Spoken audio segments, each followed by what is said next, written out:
या महाराष्ट्रामधलं 2 सप्टेंबरच्या जी.आर. अन्वये जो जी.आर. काढला गेला त्या जी.आर. अन्वये महाराष्ट्रातलं ओबीसीचं आरक्षण संपलेलं आहे असं आम्ही महाराष्ट्रामध्ये गेल्या कित्येक महिन्यांपासून ओरडतोय, वर्षांपासून ओरडतोय आणि त्याची प्रयोगशाळा आज फलटणमध्ये झालेली बघायला मिळाली।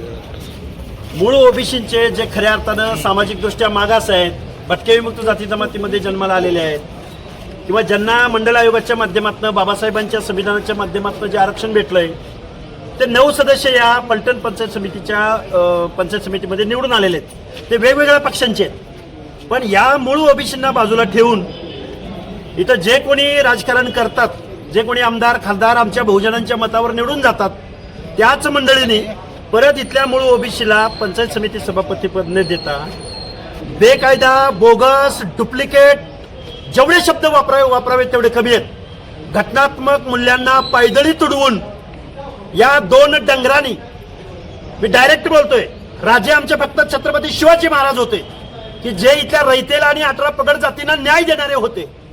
या लोकांनी स्वतःच्या राजकारणासाठी आम्हा ओबीसींना बेदखल केलेलं आहे। फलटण ही क्रांतिकारकांची भूमी आहे आणि या क्रांतिकारकांच्या भूमीमध्ये बहुसंख्येनं आम्ही ओबीसी बांधव असताना, दीनदलित बांधव असताना आमच्या मताचा, आमच्या लोकसंख्येचा, आमच्या घटनात्मक अधिकारांचा विचार न करता आमच्या बोडक्यावरती कुणाला तरी बसवलेलं आहे आणि आमचं आरक्षण गेलंय ओबीसीचं हे आम्ही वेळोवेळी सांगतोय।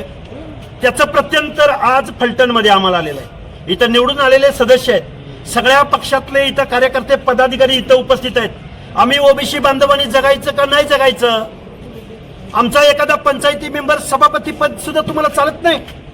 तुम्ही मंत्री, तुम्ही खासदार, तुम्ही इथं SC STचं रिझर्वेशन नसतं तर तुम्ही आम्हाला आमदार होऊ दिलं असतं का? हे एवढं घटनात्मक मूल्य पायदळी तुडवण्याचं काम स्वतःला राज्याचे नेते म्हणवणाऱ्या, पक्षाचे नेते म्हणवणाऱ्या, मोठमोठी पदं आमच्या मतावर भोगणाऱ्या, खासदारकीचं पद भोगणाऱ्या, मंत्रीपद भोगणाऱ्या माणसाने परत एकदा आमचे घटनात्मक अधिकार काढून घेतलेले आहेत। त्याचं आज आम्ही तहसीलदार महोदयांना निवेदन दिलंय। घटनात्मक आमचं आरक्षण आज इथं पायदळी तुडवलंय, घटनेशी द्रोह केलाय, बेकायदा इथं हे पंचायत समिती सभापती बसलेले आहेत। हे आम्ही माननीय तहसीलदार साहेबांना निवेदन दिलेलं आहे। आज संध्याकाळी परत सकल ओबीसी बांधवांच्या वतीनं बैठक होईल।